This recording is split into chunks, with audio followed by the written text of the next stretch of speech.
Michael Messner conducted extensive interviews with 30 adult men from different ethno-racial and class groups who were athletes in their youth. For most of the men Messner interviewed, becoming involved in sports when they were young was not much of a decision. They said they did it simply because it's just what everybody did. They recounted their earliest experiences with sports as an exclusively male world of fathers, older brothers, uncles, classmates, and coaches who served as athletic role models. Mothers who are present typically occupy the role of chauffeur or team mom. Even fathers who were otherwise absent or emotionally distant tended to be involved in their sons' athletic lives. Social status and class and education gives the wealthy specific lifelong advantages. When the wealthy are in private schools, they can create long-term social, political, and economic ties between classmates. Relationships are formed at the grade school, middle, high school level, and also the college level. After they leave these privileged educational settings, graduates connect with one another at the highest levels in the world of business, finance, and government. In this way, the privileged social status that is produced and maintained through the elite educational system practically guarantees that the people who occupy key political and economic positions will form a like-minded, cohesive group with little resemblance to the majority whose lives depend on their decisions.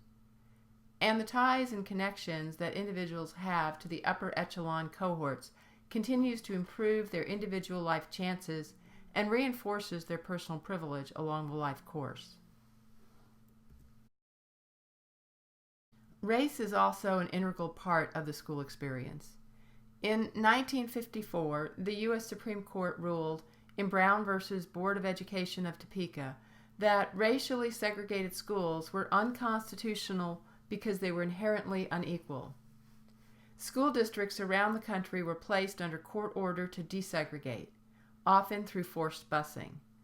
But within the past 10 years, courts have lifted desegregation orders in at least 36 school districts around the country. In 2007, in a case that originated in Jefferson County, Kentucky, the Supreme Court reversed itself and ruled that public school systems could not try to achieve or maintain integration through actions that take explicit account of students' race. At the time of the ruling, such programs were in place in hundreds of school districts around the country. Some districts, recognizing the intersections of race and class, have resorted to using integration plans based on children's socioeconomic disadvantage rather than race to skirt these restrictions. There can be vast disparities in funding between school districts. In general, most of the funds will come from three sources: local property taxes, which are the primary source of funding for the schools. The school district levies a tax on local properties to fund neighborhood public schools. State funds are another major source of support for most public school districts. These funds come from a variety of sources, generally in the way of taxes. Finally, there are some sources of federal funds, but compared to state and local funds, very little support actually comes from the federal budget. But these funds do help support programs like free and reduced price lunches, technology, bilingual education, and special education. What is most important to understand is that the majority of the funding comes from local property taxes. So if the average net worth of a home in one district is $50,000 and the average net worth of a home in another district is $150,000, then there's a vast disparity in the funding for the schools in those two districts. So what we've tried to do this chapter is help you understand that the essence of who you are is to some extent a reflection of what society at large thinks we should be. Two very influential institutions in shaping our vision of ourselves are our families and the schools that we attend.